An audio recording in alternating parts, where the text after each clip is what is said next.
Welcome everyone to the Virtual Ball Boys podcast. My name is Chris, and I am joined once again by my good friend Matt. You are now talking to a subscriber to CBS All Access.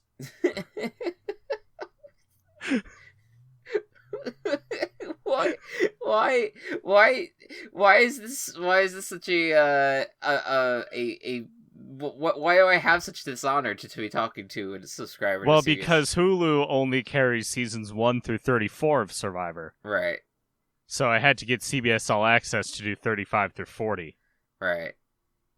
Okay. Well, I too am also a subscriber of CBS All Access. Oh, fancy. So I don't know. La-di-da. I don't know if I don't know if you're ready to test this. Me being sitting already on the throne of the CBS, all the access of CBS.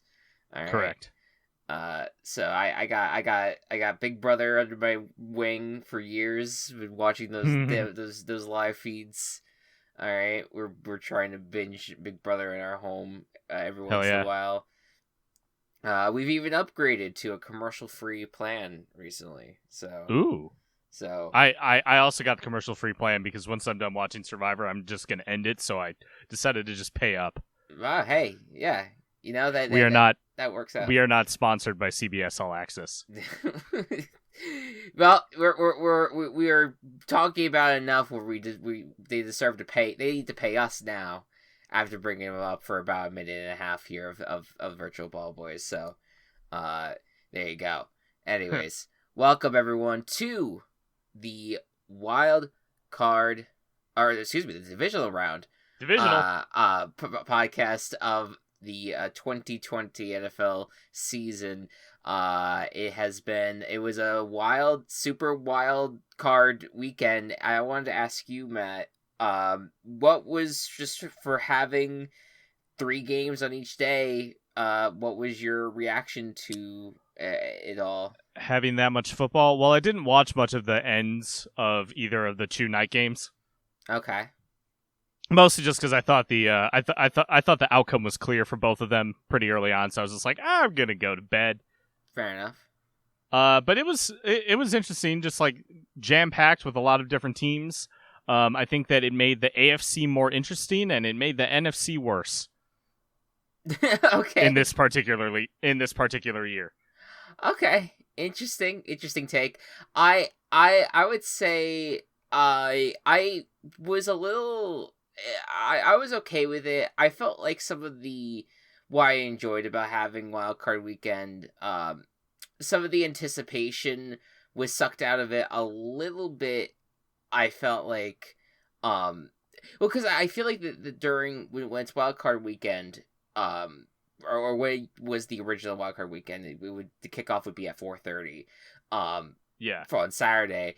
The fact that it started out like right away, which is essentially like around the time when I like first wake up, and there was like no build up. Like, it's like, oh shit, it's playing.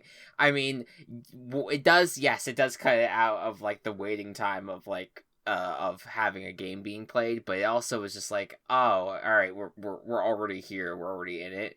And yeah. I kind of was like, I wanted a little bit more room to breathe. You can't really do so on the Super Wildcard Weekend. I think when listening to the Around the NFL, Mark Sessler said it best. It was that it felt like it was a bloated Wildcard Weekend, and I kind of agree in that instance. But I also don't hate it. I think it was okay for what it was. They're going to continue to expand it. It's probably going to end up being 8 games at some point. And we'll just have to deal, and that's fine, because the NFL is gonna want to make money at the end of when it's all said and done. But we're gonna go through everything that has happened in the wild card round. We are also going to give you guys updates on the latest in the coaching and GM searches. I feel like at this point last year or over the years, we would have had like 2 or 3 head coaching hires by now. We only have 1 to talk about, in addition to another firing that we need to discuss. So we also have some miscellaneous general manager things that have been going on as well. So we'll get to that. We skipped the VBBFL talk last week, so we're going to talk about it this week, and we will preview the Week 8 matchups as well. We don't know for sure if we're going to have VBBFL this week, but we'll still preview the matchups for you guys there. And we'll talk Super Tackle Bros. We had our first stream last Friday on that. We'll recap a little bit of what happened there and preview what matchups we have remaining in that tournament. And then, of course, we're going to give our divisional round picks. Lots of good stuff. It's filled to the brim. I realize you asked me beforehand, am I feeling okay? I just realized I think I am dealing with a little bit of like a sinus issue right now. Okay, that makes a lot more sense. I didn't know if you were just tired or what was going on, but I'm glad that you're. Yeah, I did get out of bed right before recording, but Gotcha. I'm also realizing that like whenever I've had like this like weird fuzziness in my head for like the last like few days, and then like I'm starting to feel it like come down and like starting to feel it in my nose area, and it's just like, all right, it's sinus issues. So that's why if I sound a little like tired or exhausted, that's why. But it's okay because I'm excited to talk about some wild card round stuff. So let's get into it. The Colts at the Bills. This was a game that I think for many of us felt, I mean, maybe next to the other 2-7 matchup, Chicago Saints could have been, had the chance of being a little bit more of a blowout, but knowing the Colts were a better team also could have been relatively close, and that ended up being the case. Yeah. The Bills would go on to win it 27-24, but it wasn't. It took a little bit of a push. The Colts did lead early in the first quarter. They were 3-0, and the defense seemed to get a good start on things. But then the Bills started scoring touchdowns. But it was like a back and forth affair. The Colts went up 10-7. Then the Bills responded 14-10. The Colts could have even been up 17-7 if it weren't for the fact that Frank Reich went for it on fourth down at the goal line, and the play did not go off well. Phillip Rivers ended up overshooting his wide receiver, so that ended up not working out for them. The Bills ended up very nicely moving the ball down the field and scoring a touchdown in a 96-yard drive that took 1 minute and 32 seconds. That's how the second half ended up, and then it was basically all Bills for the rest of the way. They scored, went up 24-10, and the Colts tried to stay in it. At one point, Josh Allen fumbled, and we thought that the Colts were going to keep going. The score was 27-24 at one point, but it just didn't end up working out well for the Colts. What was your reaction and overall thoughts on this game? This was a fun game to watch. Probably my favorite of the weekend. In terms of being a game. Obviously the Bills were my Super Bowl winning pick. Still are. And to take down a tough Colts team like that was nice to see. What are the odds you think that's the last we saw of Phillip Rivers? That's a tough question. I think what I understand from people who have talked about Phillip Rivers throughout his career, he's a very much a guy who doesn't want to give up, kind of keeps on wanting to play in these kind of situations, but also has openly talked about the idea that, like, yeah, I mean, if this was my last game, then it is what it is. I want to lean towards retirement for him, because I feel like anyone who really has that on his mind, I think that would mean that he's no longer going to be in it. But I don't know. I think that there's also the competitive spirit in him that would want to keep going. The question is going to be, though, would the Colts want to keep him around? Yeah, it's like the obviously the Phillip Rivers was an upgrade over Brissett. There's no question about that. Mm-hmm. But he's still not the type of player that they needed to bring them up to that Super Bowl level that I think that they otherwise have the talent for. Yeah, and I think about even the last play of the game. Like that whole last drive was insane because it was the fumble that we all thought it was, that he had whoever it was, I think it was, might have been Hilton, I forget who the receiver was, but ended up his knee was on the ground, and they ruled him down even after review, and the Colts were still alive at that point, but because time ended up whittling down, they didn't end up doing enough, making enough plays to actually get into field goal range. They had to throw a Hail Mary. On those situations, and multiple times last year when they've had a Hail Mary type throw or situation, they brought Brissett out for that. Yeah. And they didn't do it in this case. And I think the reason why they did that earlier in the year, though, or just in general, is just because Brissett has a younger arm and is able to probably throw it deeper right now. I don't know why they didn't do it in this situation, especially if they're wanting to keep their season alive. But that goes to show you that they can only trust Phillip Rivers so much, and his arm is just not going to be strong enough to continue to carry a team, and who knows what another year of playing is going to do to it. I'm not sure that we're going to see. I think that Phillip Rivers could absolutely say, I want to play again, let's do this, but I don't know if the Colts would want the same, and if that's the case, you'd have to think that Phillip Rivers is then like, all right, I don't think I need to do this again with another team. Yeah. Yeah. Plus he's got a high school coaching job. Right. Yeah. He's locked, set up. He's locked up, and he has children out the door. He has plenty to go home to and be happy about. And obviously we'll talk about him more if he does end up retiring, but he's had a great, wonderful, Hall of Fame level career that there should be no regrets for him outside of not being able to actually win the Super Bowl. And that's really it. Moving on here. So that was the 1:00. Yeah, I would agree with you. I thought that was a solid game. I had a few others that I thought were also, for what they were, pretty solid, but this one was not. The Los Angeles Rams at the Seattle Seahawks. A game that was surprisingly not close after a while. And the Rams defense is insane. Is, I think, the best defense that we have remaining right now. I would agree with that. And they completely shut down Russell Wilson and the Seahawks. There wasn't really anything super noteworthy from this game. I would say the first opening part of the game, John Wofford was the starting quarterback because they wanted to give Jared Goff.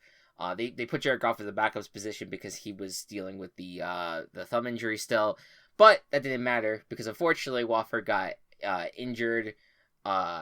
In the first drive of the game, and Jared Goff got brought in, and the Seahawks defense, which as of late had also improved, they ultimately tried to do their best to hold off the Rams, but Cam Akers had a phenomenal game, 131 yards, 1 touchdown, and that alone helped bring the Rams the victory, 30-20, and the offense that was cooking and that we were hoping to see again, been waiting to see come back, just never returned. It never came back to what it was earlier in the year, and it ended up being their to their detriment. And so, what was your thoughts from this game? I think that I was sad to see the Seahawks go like that. I don't know what's going on there. How they have so much chemistry so early on and then just lose it. I don't know if it's play calling. I don't know exactly what it is, but it was disappointing to see that be the end to the season, especially with how they started. I think that the Rams are going to be I hope that Jared Goff is in a better place next week with his hands so that he can do some damage against the Packers. Mm-hmm. But I think that they're in better position than any other team except for maybe the Bucks to have to potentially face down the Packers this round. Yeah. So that should be interesting. Yeah, I think that the Rams. I'm not really upset with how like the matchups ended up working out for the NFC, because I think the Rams end up, that defense is going to be an amazing matchup against the offense, and we'll talk about that in a bit. The thing about the Seahawks, and what blows my mind, is that like they once again were their focus with the Seahawks was that they wanted to keep on trying to run the ball, and that was not working. And then even still, like, there was the pressure by the Rams defense. They've held Russell Wilson in check multiple games. Like, this was even when the Seahawks won the game against the Rams in week 16, like, Russell Wilson was continuously getting pressured, and he continually had poor games against this team. And like DK Metcalf couldn't break out. Jalen Ramsey has been probably the best cornerback this year. It is just, I don't know what the solution is. For whatever reason, Pete Carroll came out. Well, first of all, they fired their offensive coordinator after the game, Brian Schottenheimer. And Pete Carroll came out after the game saying that he wants to run the ball more next year. I'm like, okay. That's not what's worked for you, though. Yeah. Like, literally the whole let Russ cook era, that's the whole thing about that part of the season, that whole first half of the season when the Seahawks were a lot more exciting and interesting. Like, that whole part, the whole reason that was the case is because Russell Wilson was able to make plays in the air. And I don't know I know that offensive line is a frequent issue with this team, and it's been like that since their Super Bowl run. Like that offensive line is continuously what holds them back. I don't know what that solution is going to be like, but I don't. When you say that the issue is that you need to run the ball more, I don't get that. I understand that you have Russell has these struggles in these games. But you also have to look at the big picture and think of, you also have these great wide receivers that are out there as well. And Russell Wilson is an extremely talented quarterback. Why can't you trust him?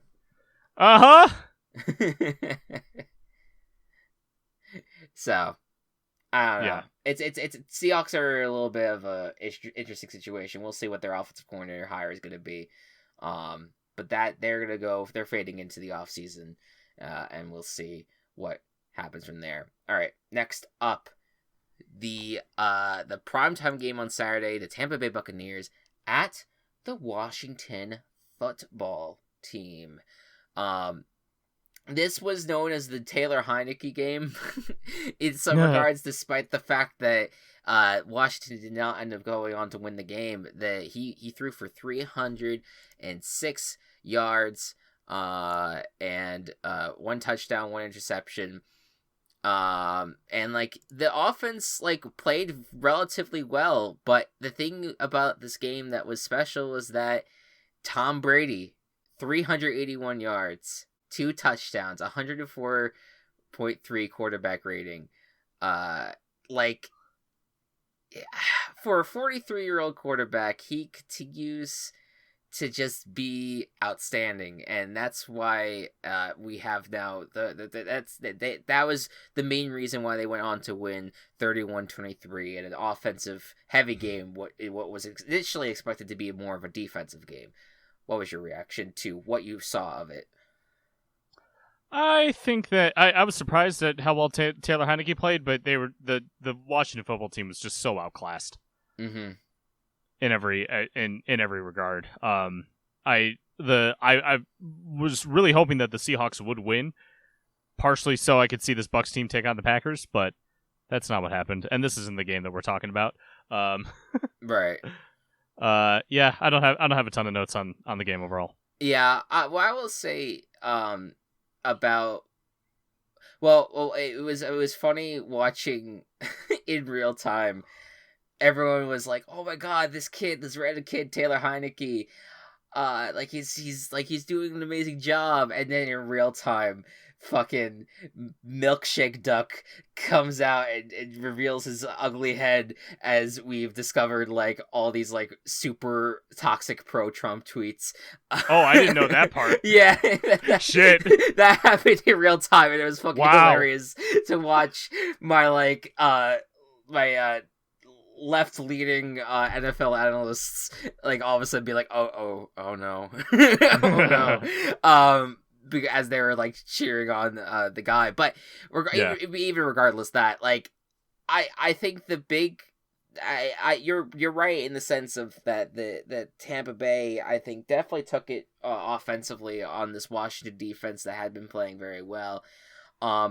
The crazy thing is that like this Washington still, like, if you were to say that this Buccaneers offense completely destroyed Washington, like, you would think that this would be a blowout, and it wasn't. Like, Washington was in it to like the final drive. No, it wasn't. Yeah, like they and it was because of Heineke, and it was because of it was because of these guys that like consistently were in the game. Sims, their wide receiver Sims, like he ended up putting up 104 yards. He had more yards than Terry McLaurin. Like, that's insane. Like they were very, like, they were able to keep up with the Buccaneers in that sense. And they ultimately, like we were talking about, like the Tampa Bay ended up winning it, and they deserved it. But it was a very strange game for what we were expecting it to potentially be, which was maybe more of like a defensive battle in that sense. Yeah. All right, moving on to Sunday. We Sunday. We start off with the 4-5 AFC matchup, the Ravens at the Titans. This one was good. This was another game that I thought was really good. I feel like for some reason people were like didn't really care for it. I enjoyed it. It was a battle of it was a revenge game, and it almost started playing out the same way that we saw last year play out. The Titans went up 10-0, and Lamar Jackson had like a terrible throw that resulted in an interception, and we thought, oh my goodness, it's happening again. And then Lamar Jackson, he turned it on. Jackson ended up running for 136 yards. He ended up throwing for 179 yards overall. Didn't throw a touchdown, but scored a touchdown with his legs. Dobbins also scored another touchdown as well. And it was a very weird game because the Titans offense that we've held in high regard kind of went back into its like turtle shell, essentially. Only 165 yards passing from Tannehill. Henry only had 40 yards on the ground, and that's a testament to the Ravens defense. Baltimore's defense did a fantastic job just shutting them down. Yeah, it was just an insane effort there. And ultimately, Tennessee punted in plus territory late in the game, and it cost them. Vrabel did a very bad job on a coaching decision, and Lamar Jackson ended up just running his way to a first down and locking up and sealing up this game 20-13. What was your overall thoughts on this game? I was very excited. I broke out my Lamar Jackson jersey for this game. Okay, all right. Switched between games, and then the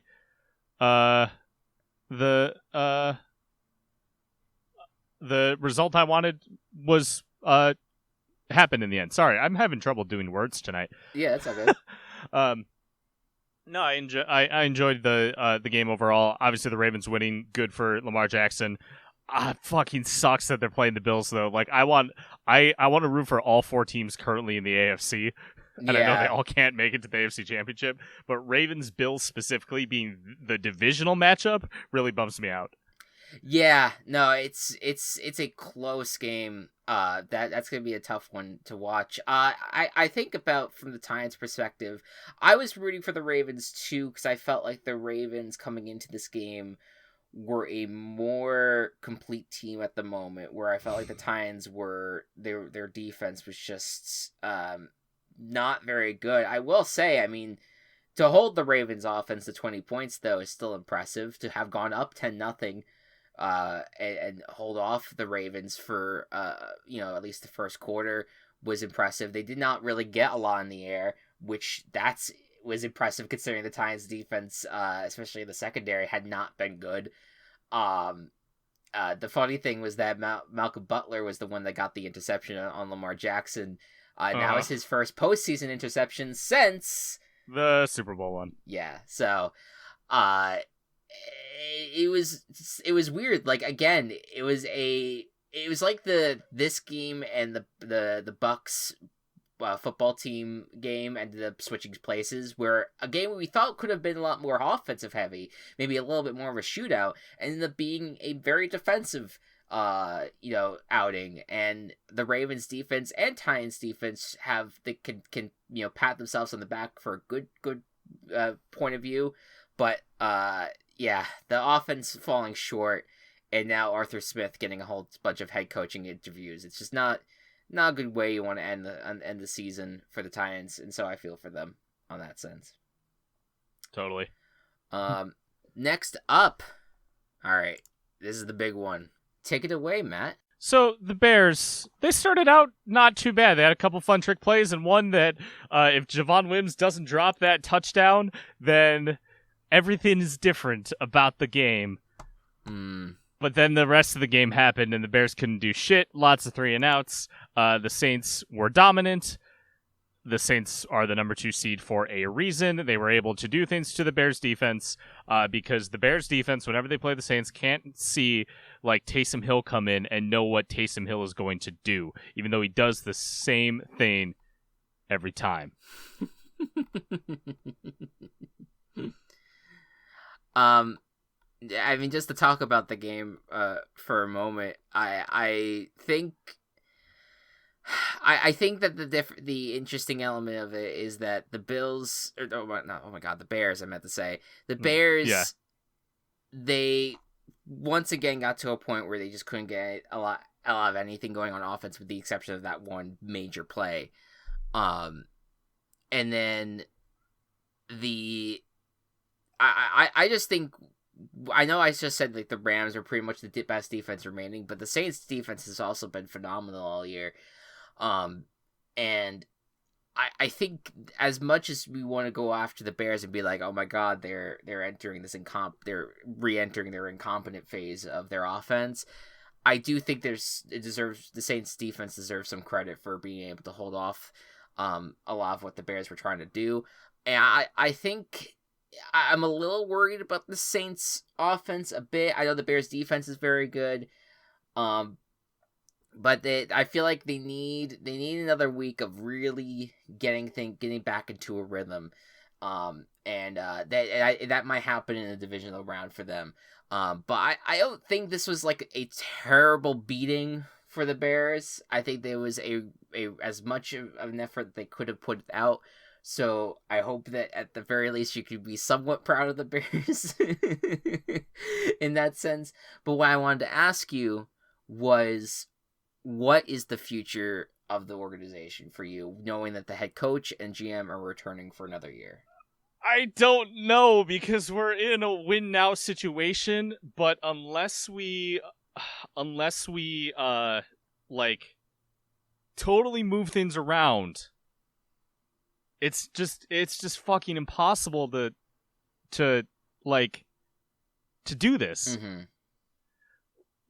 We can't have Chabisky again. I know. We can't. Yeah. Nagy, fine, whatever.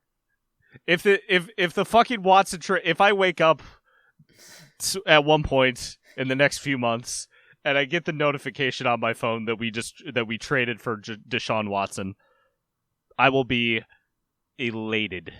Yeah. But that is not today. I don't know, dude. It's just like I feel like we're a couple years away from having to go into rebuild mode, and we're not at a point where we can like avoid rebuild mode. Mm-hmm. We're probably losing Allen Robinson. Darnell Mooney was a great draft pick, but he's not Allen Robinson. We're not re-signing Robinson, sadly. Yeah, and I think there was a lot of criticism by reporters yesterday when the Bears press conference was being held, that it felt like there was nothing of note from the presser outside of like the same people were returning back, and like there was no clear indication of what the plan was moving forward. And if the Bears don't transform in some way, I mean, you're looking at, you have to have a complete offensive makeover at least. And if that doesn't happen, I don't know how you're winning in 2021 rather. I don't understand why it felt like there's a sense of there's no urgency a little bit in the organization, and it's like there should be, because one, you got very close or should have gotten close to getting both of your asses fired. Second of all, like yes, there is some reassuring signs that happened during the season. They played a better season than both of us thought. You know, like they ended up making it to the playoffs. They ended up being like an 8-8, you know, overall like mediocre team, but ultimately got to the postseason. Like, there's signs of goodness there, but I don't know. It's very strange. Not all the parts are coming together. Yeah, Mac isn't as good as he was his first year. Yeah, so. It's wild. Yeah. So it was initially going to be watching Nick broadcast, but I ended up taking on the reins of it. I feel like you would have appreciated it. I think I can't really, you know, say, you know, if you followed me on Twitter, you follow other people on Twitter, and saw the people talking about Nickelodeon, you probably have already heard the praise up and down. But I'll just say this: I went in thinking it was going to be a cringe fest. And I don't mean to use that word. I hate using cringe, but you understand what I mean. But it ended up being like wholesome, and when you think NFL, you don't really think wholesome. But like, there's something about, you know, these two Nick stars that are on there, both of them are on like the newer All That, that were both very funny. The one that was in the booth, I'm just gonna forget her name right now, but she didn't really know a lot about football. And I think that was what was so charming about it, because her ultimately, they would talk about like Cordell Patterson, and then all of a sudden she'd be like, yeah, his favorite ice cream is vanilla, and it would just completely derail from a football conversation. But but it worked out though. And like Noah Eagle, who I think is just a rising star in the play-by-play, you know, realm. He's the son of Ian Eagle, or Ian Eagle, I should say. You know, and he sounds just like his dad. He calls games just like his dad. Like, he's a kind of like a spitting image of him. And there's Nate Burleson, who has just been a rising star and an incredible analyst. And what I love so much about the broadcast was that it was explaining the game without pandering to the viewer. Or rather, like, it wasn't, there was no talking down to the viewer. They were like, okay, this is what the game is. And it was a very simplistic viewpoint of football. I mean, the way that Nate Burleson especially was explaining it, you know, he talked about how, you know,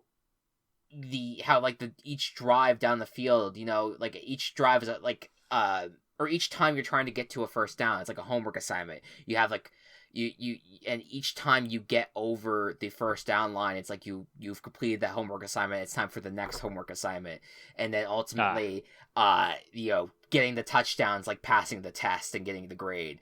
You know, and like there, and as ridiculous as those metaphors are, I just it's added so much like.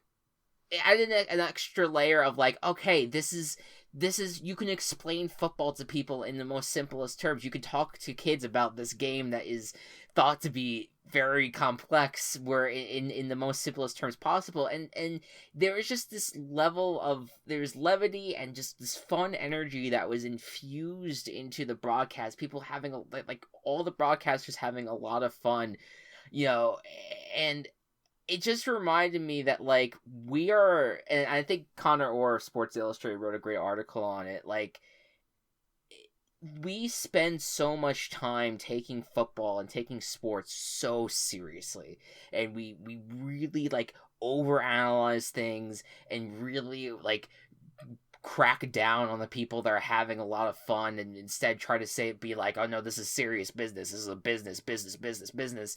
It's always business with sports, and especially in football. And I think there's something nice about these 3 people who entered the stadium that came in purposely to have fun. And that's just something that we need to remind ourselves on a constant basis whenever we talk about sports, especially on a program like this, Virtual Ball Boys, which I want to hold on to like a high regard of being like, we want to have fun here. Like, for sure, it's important. I think it's just important for us to keep those in mind. And I really recommend, if you have the ability, even just watch 5 minutes of the Nickelodeon broadcast if it's available, because it's just like a nice, it's funny, and it's weird, and it's a unique take on the football world, and I think that's the gist of what I wanted to say on that. Yeah. But I definitely, next year when it happens, I want you to watch it. And hopefully it won't be a Bears game this time. Oh, one last thing. Mitch Trubisky won the Nickelodeon Valuable Player Award. That's fucking great. Which is just like, which, it was just a bunch of football fans who wanted to have a lot of fun and just went on the Nickelodeon website and voted for Mitch Trubisky. Yeah. And you kept seeing all those pictures of Watson with the college football championship, Mahomes with the Super Bowl trophy, and then Mitch with the fucking Nickelodeon. I didn't even realize, did they even hand him the award after the loss? I don't know. That would be that would be hilarious. Just the image I saw. Like, all right, you just lost the game by like 11 or 12 points. Here's a little trophy with a blimp on top of it. Here you go. And Sean Payton got slimed after the broadcast, which was like also a nice, fun little moment. All right. Wrapping up our wild card recap here, the Browns at the Steelers. If I told you that the score at the end of the first quarter would be 28-0, would you take a guess at what team would be in the lead? Well, so I would not have expected the Steelers to be 28-0. Would you have expected the Browns to be 28-0 though? Either? Maybe a little more than the Steelers, because I think if you approach me with a question like that, I would be cautious and try to think what ridiculous fucking thing was going to happen. Like the Browns being up 28 points on a team that started 11-0 without their head fucking coach. Yeah. Yeah. So Cleveland was without their head coach. Was that without a lot of key defensive starters, had basically a complete, reimagining of their offensive line while the game was being played out. And the Browns won a playoff game 48-37 over a Pittsburgh Steelers team that we had pretty much locked in, or thought was going to make the Super Bowl after their 11-0 start. And their defense playing out of their mind, and their passing game playing well, and then literally going 1-5 down the stretch. Incredible! It is amazing.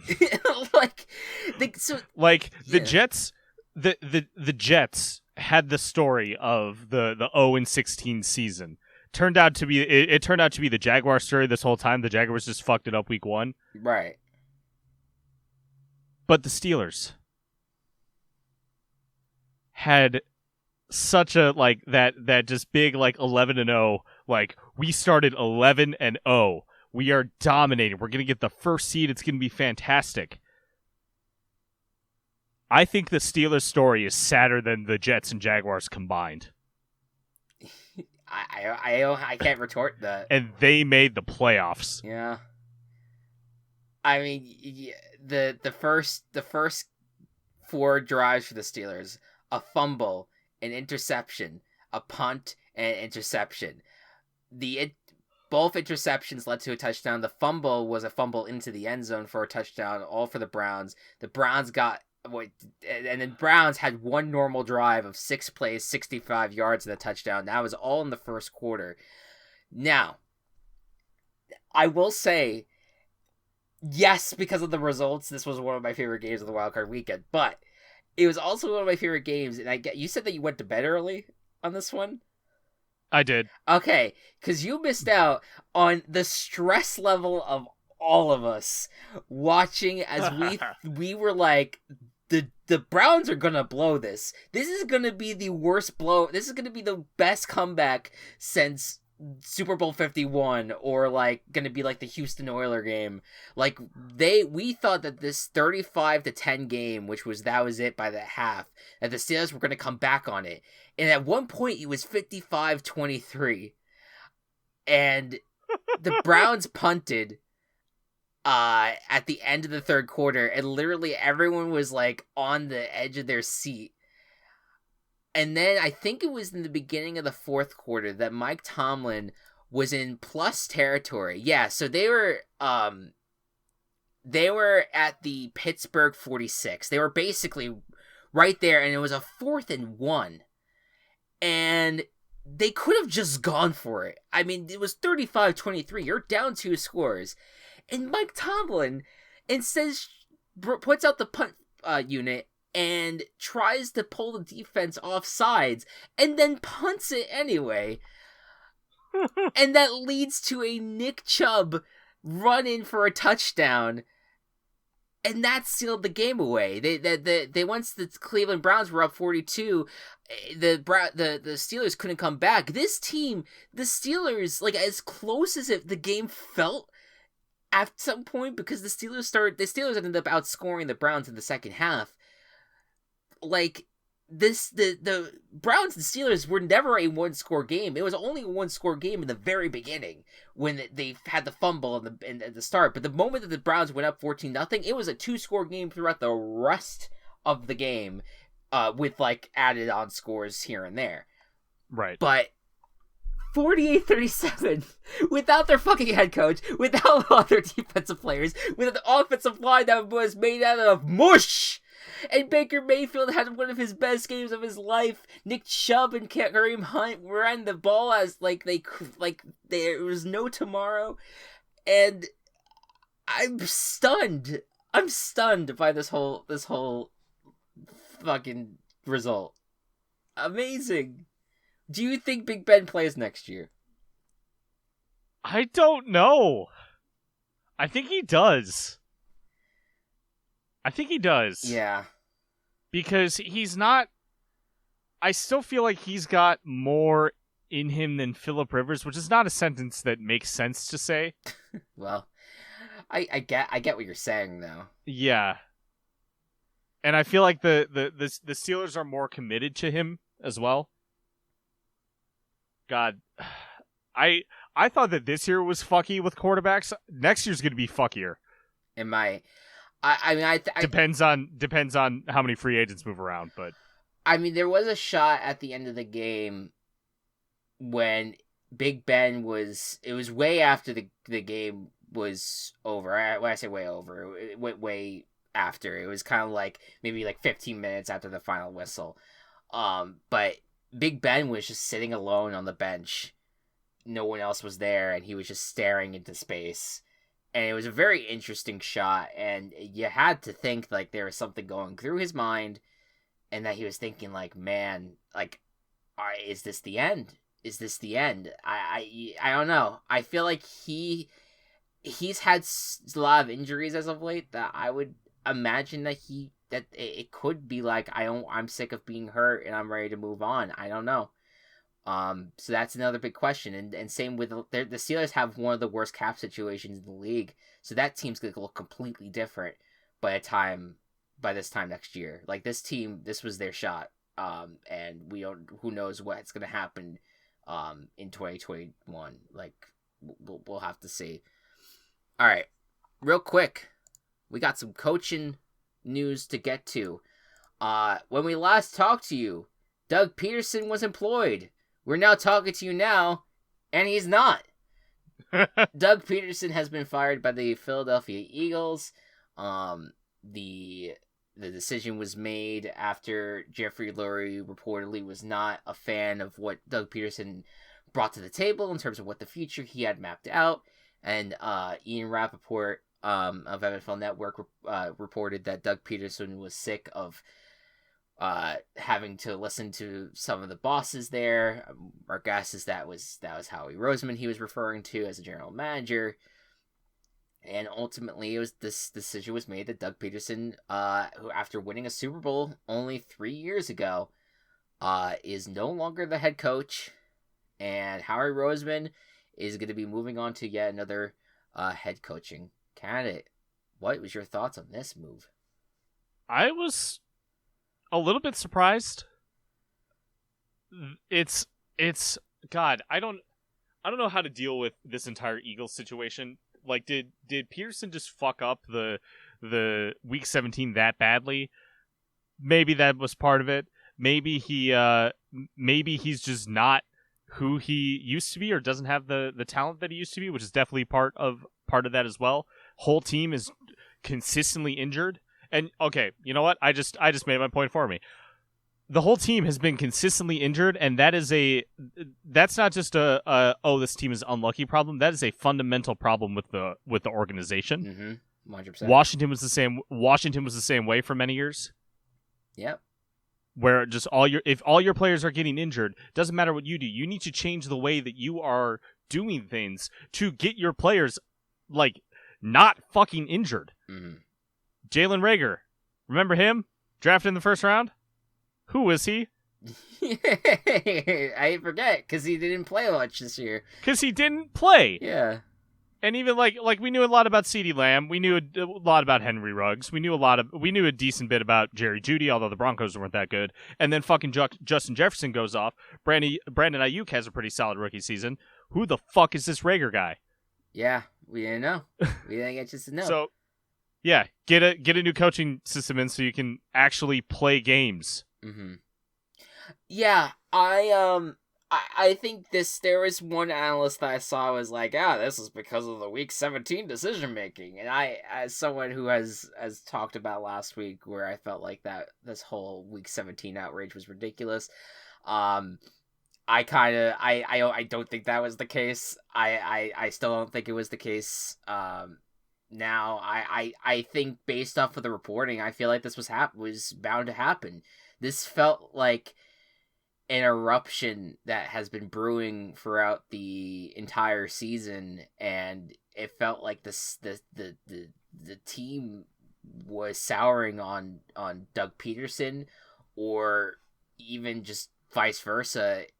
Doug Peterson was souring on the Eagles, it sounds like.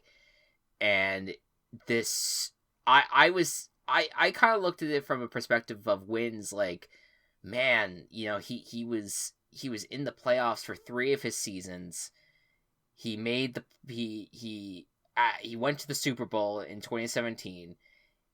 In 2018 made it to the Divisional Round, lost to the Saints. They at least won the division last season. I'm like, and he's like has like a 42-37 record or something like that. I'm like, you would think that someone who had a Super Bowl win would have more of a leash. Right. But you have to keep in mind that at the same time that there is just certain locker room situations and just certain, organizational things that you don't know what's happening on. We're on the outside of that. And by the sounds of it, it really sounds like it's a very toxic environment with Doug Peterson in there. Not that whether he's the source of the toxicity or not, he ultimately was the scapegoat of all of it, and something needed to change, and that's the decision they made. I'm surprised, though, that they didn't get rid of Howie Roseman. Even though he has had a great drafting record, the fact that they are still wanting to keep the same regime going, like this at 4-12, like you would think that this would be the opportunity to, or 4-11-1, whatever. Like that you'd think that this would be the opportunity for them to make the change and shift, like just shift to a new era a little bit. But I guess not.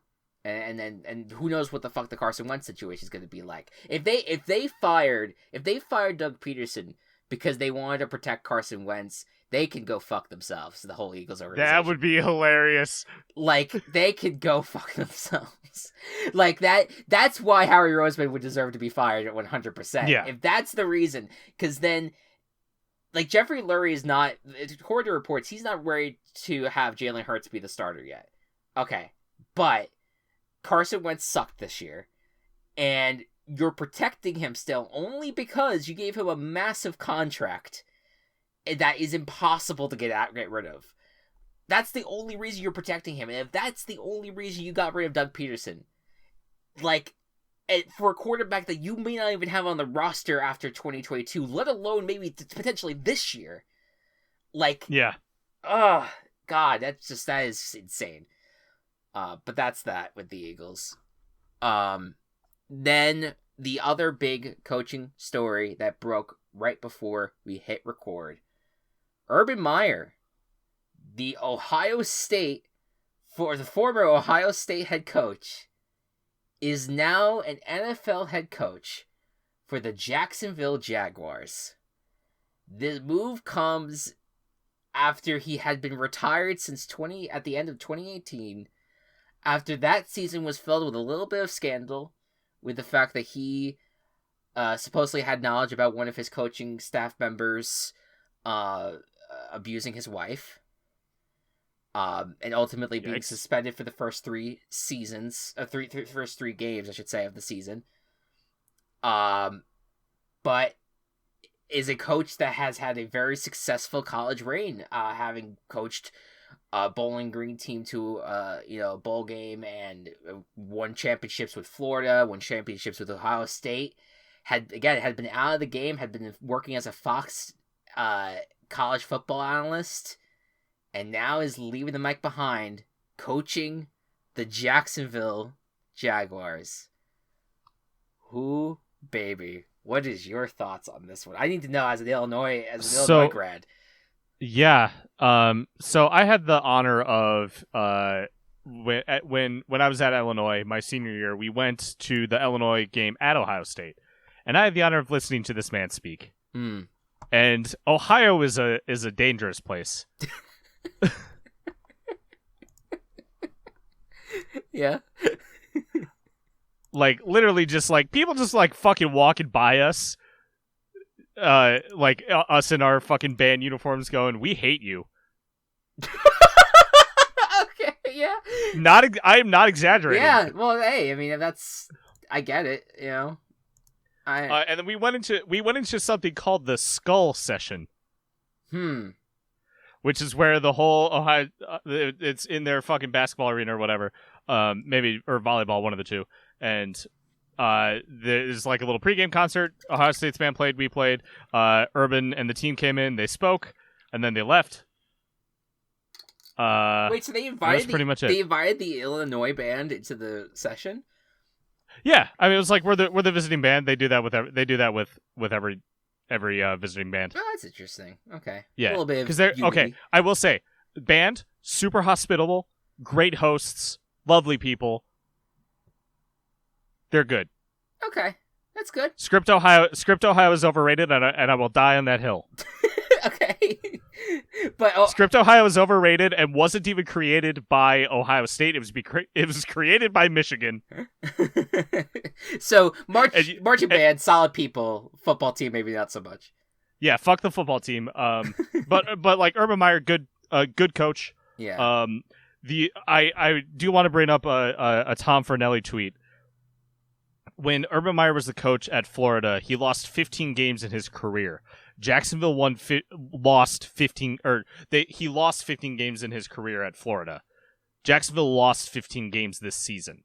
Urban Meyer had to stop coaching because it was going to give him, was it brain stuff, an aneurysm? Yeah, something along those lines. Aneurysms? Yeah. I just hope that this job doesn't kill him. Yeah. That I forgot about that element of it. Like for his health, like why the fuck are you going to go to the Jacksonville Jaguars of all teams? But I think that this hire, I can't speak for the band stuff, but I like that insight from you. No, that was completely unrelated to Urban Meyer. He's a good speaker. Yeah. I think this is gonna be a I don't know how it's gonna go, but I don't think it will be a mediocre hire. It's not gonna be a blah hire. It's either going to be an extremely successful hire, or it's gonna go down in flames. And I don't know. I have this sense because like a big name like this coming up to the college ranks, a guy who has never in any shape or form has never worked in the NFL before. This has only happened with, at least on a successful level, with Jimmy Johnson, because Jimmy Johnson was the coach of Miami, Florida, the Hurricanes. He was the coach of that team, and then got promoted to the Dallas Cowboys, and won 2 Super Bowls with the team.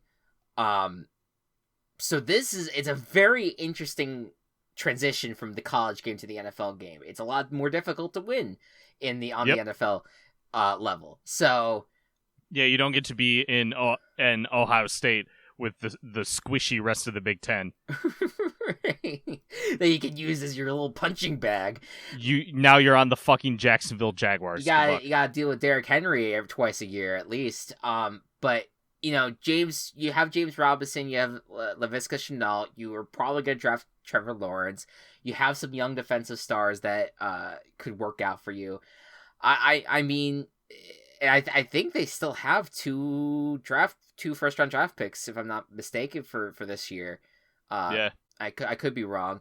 He has his pick now of a general manager potentially as well. I mean, this is great things, for him to walk into. But the team has a very like toxic aura around it, considering has not been a very successful franchise. And yeah, again, your health, like that's the other thing. But fascinating. I could not believe it. I knew that the rumors were there. I didn't think it was gonna come to fruition, but Urban Meyer, NFL head coach. Here we are. And then just a quick rundown of things here. George Patton of the Vikings is now the Broncos general manager. Brad Holmes of the Rams is now the Lions general manager. And Scott Fitterer has been, according to the Panthers official Twitter account, offered the general manager position. So it would be really hilarious if the social media team for the Panthers was to be like, Fitterer declines offer for general manager position. Don't know why they tweeted that out, but I mean, there has to be some sort of agreement in place for that to come to fruition. And I think we talked about Nick Caserio already. The Texans are a fucking mess. We'll have a conversation about that whole thing going on at some point, but not today because we're running out of time here. Let's move forward here. So before we get to the divisional round picks, I'm very excited to talk about this week's slate, but let us do a brief overview of what's been going on in the VBBFL. So we may or may not do a week this week, depends on what's going on. If we do, it'll be likely 1:00 on Saturday 16th. But what happened last week? We had an interesting slate of games here. Well, we had an overtime game between the Escudillo Artisans and the Mansfield Weavers. Mansfield ended up winning that game. Weatherford continued its winning streak, has now won 6 in a row, beat Brainerd. Mansfield beat Phoenix City. Excuse me. No. You are.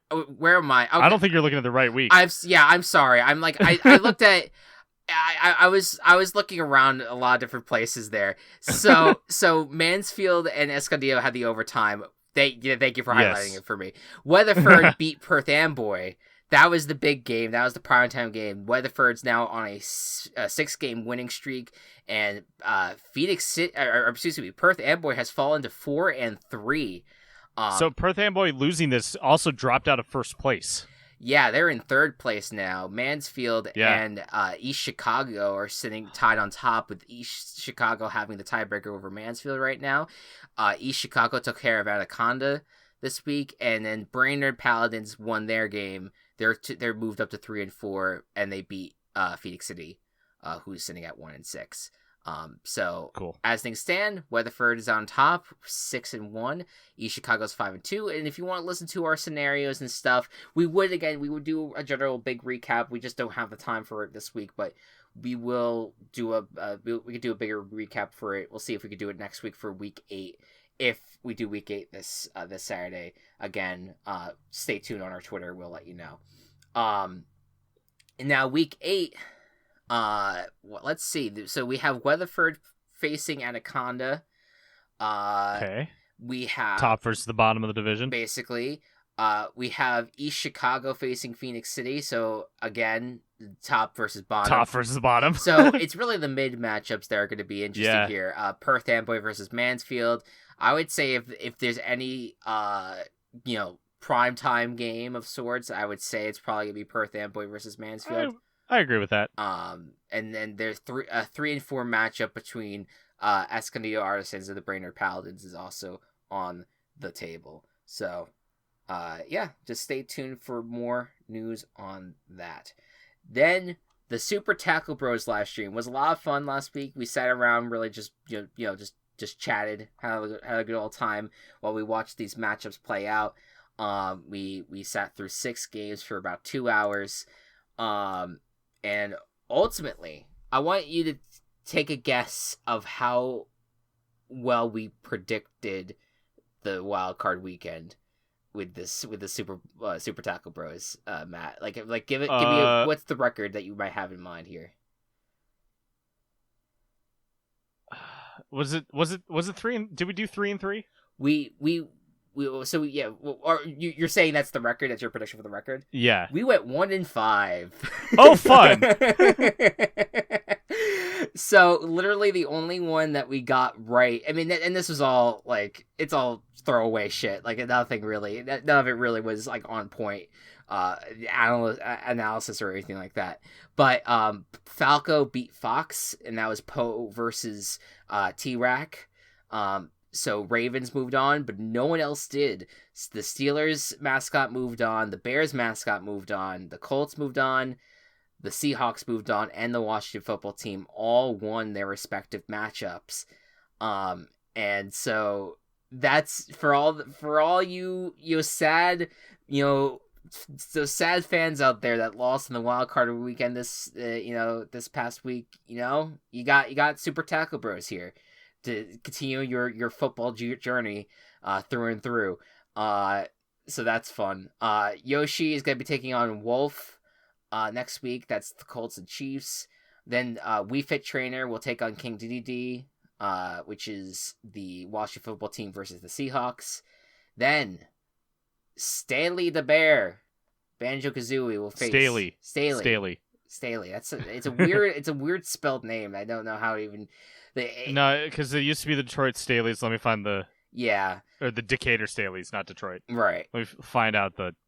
Yeah. And then the Cheese Monster, known as Pac-Man, will face Banjo-Kazooie, and then Falco will face Rob, which is Steely McBeam. It was named after the A.E. Staley Company. Alright. It's just they had some weird the Packers were even named after a meat packing company. They were very reliant on the company names back then. In the very early days of football. But yeah, so there you go. And we'll run through those matchups. That'll be tomorrow's live stream, or when you guys see this it's gonna be tonight. Tonight's live stream at 8:00. We will let you know. We'll let you know if there's anything changing with that. Okay. So, with that being said, now for this week, this past week for the picks, I went 5-1 on picks, and you went 4-2. That's correct? Okay. Yep. Yeah. So that was and there was only one disagreement. That was the Rams Seahawks games. Ultimately, the Rams ended up winning, on that one. So that's our playoff records as of now. And with that being said, Matt, you can go ahead and preview our first matchup. Our first Saturday games, the Los Angeles Rams, coming off of their victory against division rival Seahawks, get to take on the Green Bay Packers.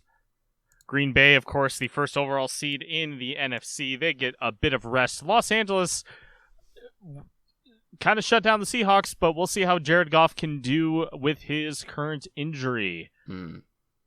What do you think?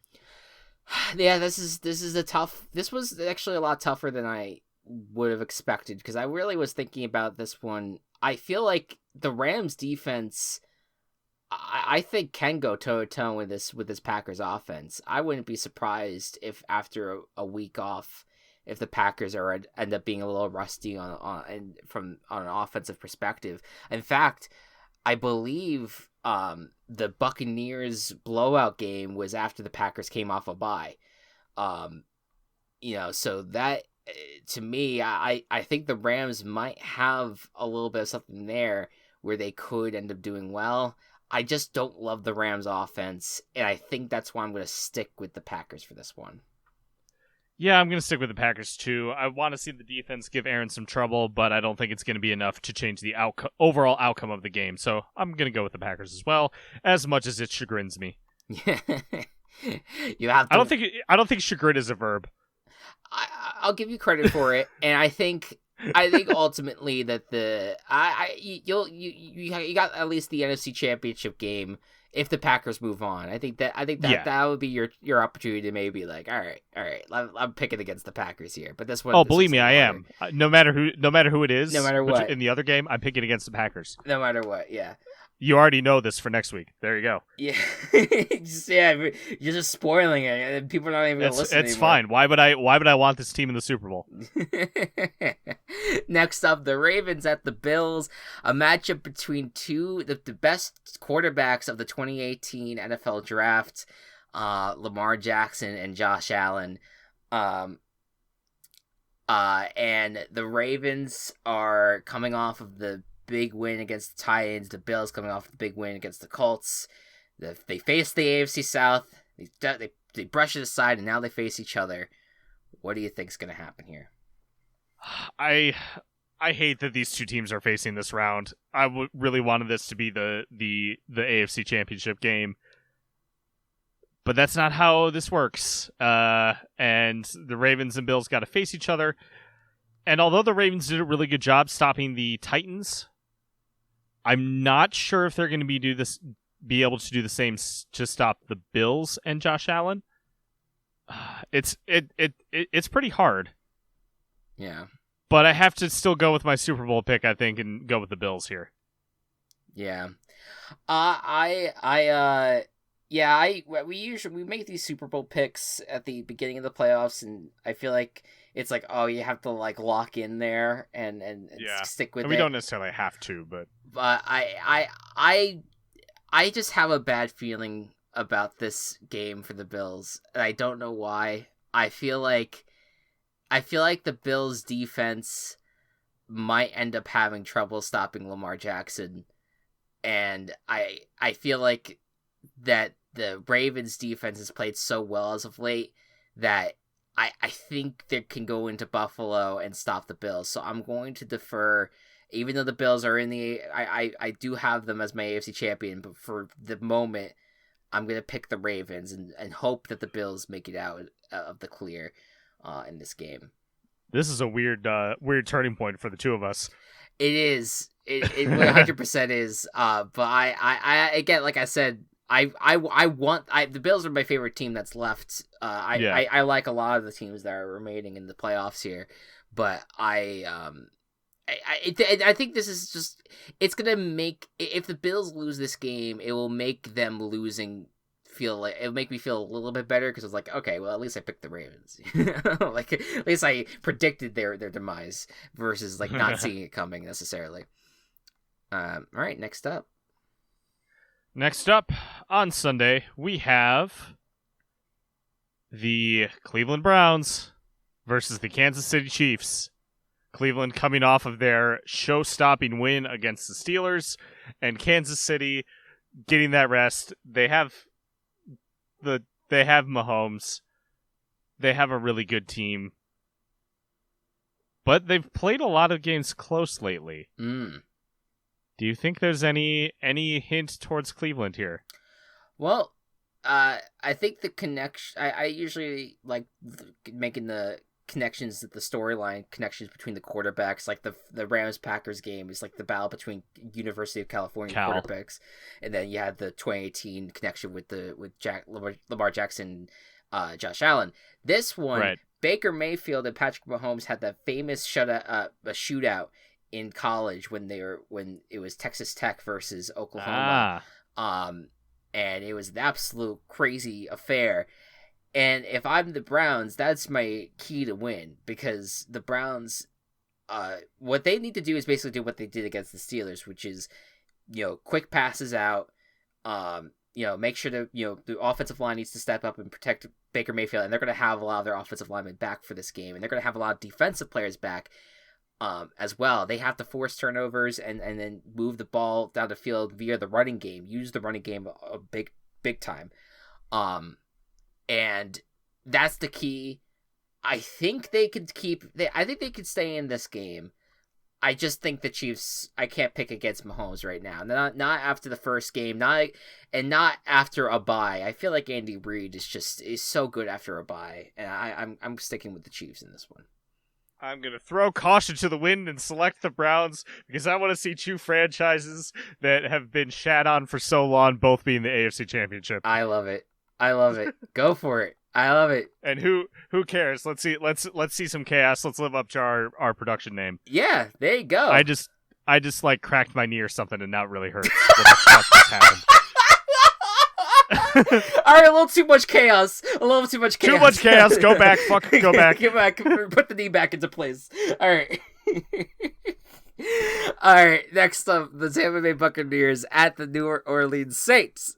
This would be like, okay, so everyone's super excited about this game, but I have to remind y'all, the Saints blew out this team twice this season, or at least like bad. This was a beat 'em up game.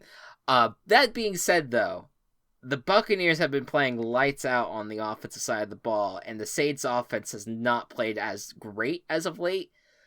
And who knows what's going to happen with this Bucs defense, but we know the Saints defense is going to be the ultimate test for the Bucs offense here. It's a battle between old school quarterbacks who have never played each other in the playoffs before because they were in two different conferences. And what do you think is going to happen here? I'm going to go with the Saints. It's really the Saints defense just does such a good job of shutting down weapons, especially Marshawn Lattimore. Mike Evans can't do shit with Marshawn Lattimore existing in the same field as him. And I'm on the Saints train with you right now. I want to see Drew Brees get to the end. Get to the Super Bowl one more time. However, if there is a bullshit call, my pick will retroactively go to the Buccaneers. Because I'm saying it now and saw it coming. If there's a bullshit call that the Saints need to change a rule for next season that prevents them from winning the game. Wait, okay. So let me get this straight. So you are saying that if there is a bullshit call, that your pick is switching from the Saints to the Bucs? Yes. That means that if the Bucs win on a bullshit call, that means that you get the credit for winning. That means I was correct. I am totally fucking with you. Please don't think I'm serious. I'm thinking about it. I feel like it would be a lot of fun if we try to implement that, but we'll talk more about it if it happens. Okay. I could give. These. I'm thinking about giving you credit. Is what. Okay, but it does have to be like the Saints Rams level of bullshit call, not Vikings level, because that wasn't a call. That was an amazing play by Diggs. Yeah. It has to be the refs missed a call that if they call that, the Saints probably win. If that happens, my pick retroactively becomes the Buccaneers. Because it just fucking happens with the Saints all the time. Yeah. I mean, it is just, it's just, like, the amount of times the Saints have lost a game to something just insane, like, I would not be surprised if that happened to them again, and like, it's been multiple years in a row that it's happened to them, so I don't know. I think that could be, you could be onto something here, is what I'm saying. I'm picking the Saints as well.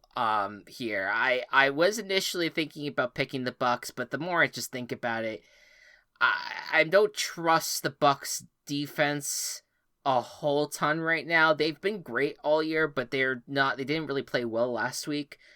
And I just think the Saints defense is very, very good, and I think they can shut down Brady in this offensive game a little bit. I think it could be closer though. I think 2 blowouts in a year.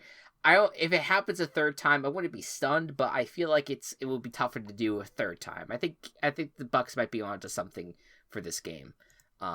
So we'll see. Yeah. And with that, we are done. 4 games. I'm super excited. I love this slate. I know you're disappointed the Seahawks didn't make it. No, it's fine. I just I more just wanted to have a better opponent for the Packers than the Seahawks making it. That's valid. I do think the Rams are going to be a tough out. I hope so. That would be fucking awesome. Like, that's to me, like, if I put my thumb on the scale of, like, I think Washington is going to be a closer opponent to the Buccaneers, which I was partially correct. The Bucks ended up winning it still, and then Washington was close for the reasons that I was not thinking. But I'm gonna say, like, if there's one game that's gonna be closer than we expect, it's gonna be the Rams Packers, and I think the Rams could absolutely win that game. Just because of, again, Aaron Donald has had an insanely amazing year. Jalen Ramsey equally so, and they're just have such a deep, talented group on that side of the ball, and they have some weapons on offense. It could be, Packers have lost some really weird games this year. Like, this is not like an unstoppable force that you're going up against with the Packers. So I don't know. That's just my take on things. But yeah. Overall, guys, we're looking forward to, if we might do we might have a good run of streams the next 2 days. Again, later on tonight would be the Smash Tackle Super Tackle Bros. Super Tackle Bros. Thank you.